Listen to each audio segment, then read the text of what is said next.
Cao Ren, courtesy name Zixiao, was a military general serving under the warlord Cao Cao in the late Eastern Han Dynasty. He continued serving in the state of Cao Wei, founded by Cao Cao's son and successor, Cao Pi, during the Three Kingdoms period. He played a significant part in assisting Cao Cao in the civil wars leading to the end of the Han Dynasty. He was appointed as the Grand Marshal when Cao Pi ascended the throne, and was also credited by the latter for the establishment of Wei. However, Cao Ren was also once derided as a mediocre commander by Zhu Wan, a general from Wei's rival state Eastern Wu. Early life. Cao Ren was a younger cousin of Cao Cao. His grandfather Cao Bao and father Cao Kai served in the government of the Eastern Han Dynasty. As a youth, Cao Ren was fond of horse riding, archery and hunting. When chaos broke out in China towards the end of the Han Dynasty,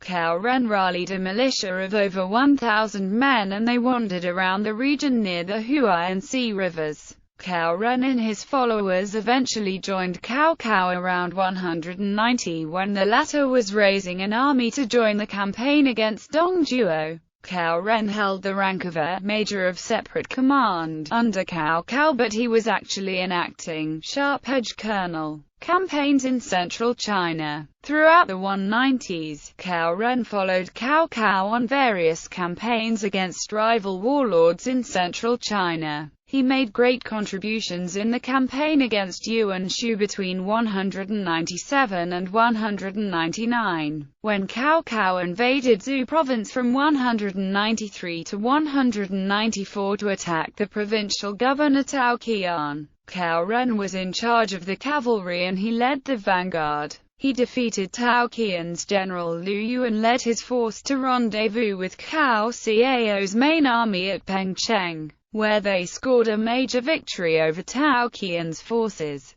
Cao Ren and his cavalry later defeated Cao Qian's subordinates in various battles at the counties in Zhou province. During the conflict between Cao Cao and Lu Bu, Cao Ren attacked Lu Bu's subordinate Lu He at Guiyang and captured the enemy commander alive. After Cao Cao had defeated the Yellow Turban rebels, he received Emperor Xian and set up the new capital at Zhou in 196. Cao Ren was appointed as the administrator of Guangyang for his achievements. However, Cao Ren never exercised governorship over his jurisdiction because Cao Cao appreciated his military skills and kept him by his side in Zhou. Cao Ren was still in charge of the cavalry even though he held the appointment of a consultant. The following year, Cao Ren followed Cao Cao on a campaign against the warlord Zhang Xiu, and was authorized to lead a separate force to raid the counties around Zhang Xiu's base in Wan, and he captured over 3,000 civilians. Zhang Xiu surrendered to Cao Cao initially, but rebelled later and launched a surprise attack, which led to the Battle of Wancheng. Cao Cao was defeated and he retreated after his forces succeeded in repelling further attacks by Zhang Xiu. However, as they were withdrawing, Zhang Xiu attacked again and Cao Cao's men were unable to drive the enemy away. The morale of Cao Cao's army started falling, but Cao Ren helped to raise the soldiers' spirits by encouraging and inspiring them. Cao Cao was very impressed with his cousin, and he managed to defeat Zhang Xiu later in a counterattack campaign against Yuan Shao. In 200, when the forces of Cao Cao and Yuan Shao were locked in a stalemate at the Battle of Guandu, Yuan sent Liu Bei with an army to support the rebellions against Cao Cao in Yinjiang, roughly 8.3 kilometers south of the capital. Cao Cao became worried about such developments in the territories under his control, so he sent Cao Ren to suppress the uprisings. Cao Ren observed that the rebels dared to create trouble because they had Liu Bai's support.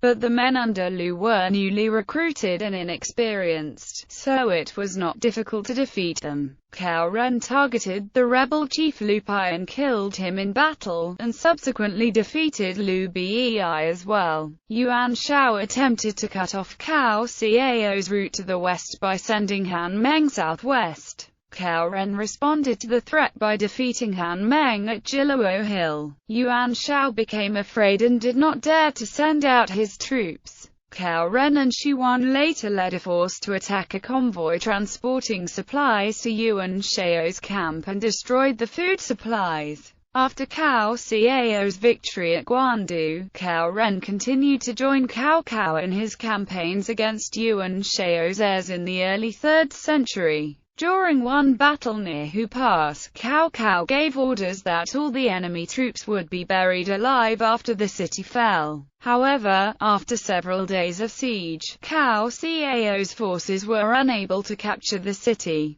Cao Ren then told Cao Cao, "When we besiege a city, we must leave the defenders with the final option of surrendering. Now, as you've already said that the defenders would be slaughtered after the city is taken, all of them would definitely put up fierce resistance. Besides, the city's fortifications are strong and the defenders have much supplies, so our forces would suffer heavy casualties if we attack, and we will be held up here if we switch to a defensive stance. It's not a wise choice to besiege a city whose defenders are willing to fight to the death." Cao Cao heeded Cao Ren's advice, and the enemy surrendered later. After the campaign, Cao Ren received the title of heir, Marquis of a chief village, for his contributions. Battle of Jiangling, and campaigns in northwest China. In 208, after losing to Sun Quan and Liu Bei at the Battle of Red Cliffs, Cao Cao retreated north and left Cao Ren and Zhu Huang to defend the strategic Jiangling commandery from the advances of Sun Quan's forces,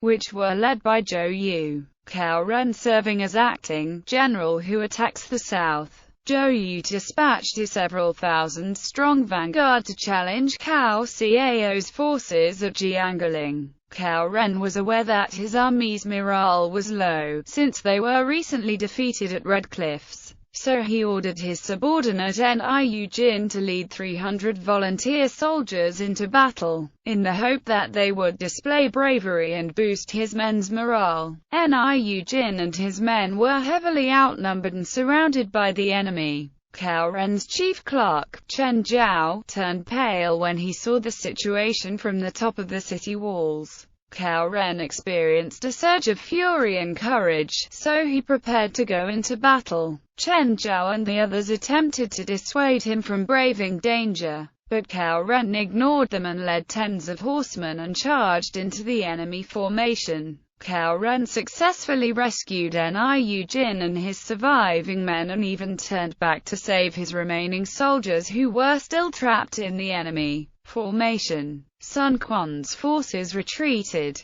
When Cao Ren returned, his subordinates exclaimed, "General, you're truly a man from heaven." The troops were awed by Cao Ren's bravery, and Cao Cao was very impressed when he heard about this incident. Cao Ren's Marquis title was changed to Marquis of Anping Village. Around 211, Cao Ren participated in Cao Cao's campaigns against a coalition of northwestern warlords led by Ma Chao and Han Sui, which led to the Battle of Tong Pass. When Su Bo and Tian Yin rebelled, Cao Ren was appointed acting general of valiant cavalry, and he led 7 armies to attack the rebels and defeated them. Battle of Fancheng. Cao Ren was reappointed acting general who attacks the south, was ordered to garrison at Fan and oversee Cao Cao's forces in Jing province. After suppressing a rebellion by Hu Yin in Wan between late 218 and early 219, Cao Ren was officially commissioned as general who attacks the south, and he continued to garrison at Fan.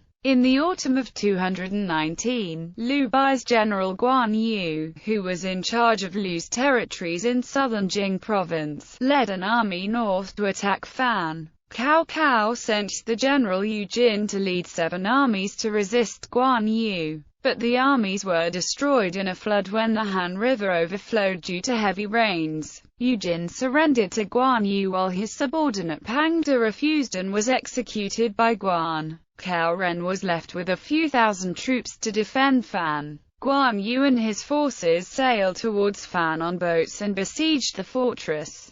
By then, Cao Ren and his troops had been completely isolated inside Fan as they had lost contact with outside, while their supplies were running out and there were no reinforcements in sight. Cao Ren encouraged his men to fight to the death and they were very inspired by his words. By the time reinforcements led by Zhu Huang arrived, the water level had subsided slightly. While Zhu Huang was attacking Guan Yu, Cao Ren seized the opportunity to counterattack and break the siege. Guan Yu failed to conquer Fan, so he retreated. Service under Cao Pai. Although Cao Ren behaved brashly and had no regard for laws when he was young, after he joined the military when he grew up, he started following rules and regulations strictly and he went by the book in everything he did. Once, when Cao Cao's son Cao Zhang was on a way on a campaign against the Wu Huan, his brother Cao Pai wrote to him, "Shouldn't you follow rules and regulations in the same way Cao Ren does?" Cao Cao died in 220 and was succeeded by Cao Pai. Later that year, Cao Pai forced Emperor Xian to abdicate the throne to him, ended the Han dynasty, and established the state of Cao Wei. Cao Ren was appointed as General of Chariots and Cavalry, and was placed in charge of military affairs in Jing, Jiang and Yi provinces. He also received the title Marquis of Chen, and was given 2,000 more taxable households in his marquisate, making it a total of 3,500 households. Cao Ren moved to Wan in northern Jing province and garrisoned there. Later, when Sun Quan sent Chen Shao to attack Zhang Yang, Cao Pai ordered Cao Ren to lead an army to Zhang Yang to resist Sun Quan's forces. Cao Ren and Zhu Huang defeated Chen Shao and their forces entered Zhang Yang. Cao Ren had the general Gao Qian oversee the relocation of civilians from the southern bank of the Han River to the north. Cao Pai appointed Cao Ren as general-in-chief. Later, Cao Pai ordered Cao Ren to move to Lining and promoted him to Grand Marshal. Cao Ren was placed in charge of the armies along the Wu River and he garrisoned at Hefei. In 222, Cao Ren led several tens of thousands men to assail Sun Quan's garrison at Ruxu, where the defending general, Zhu Huan, had only 5,000 troops remaining inside the city walls. However, Cao Ren was deemed only as an inferior commander by Zhu Huan and his colleagues, so the defenders put up a staunch defense.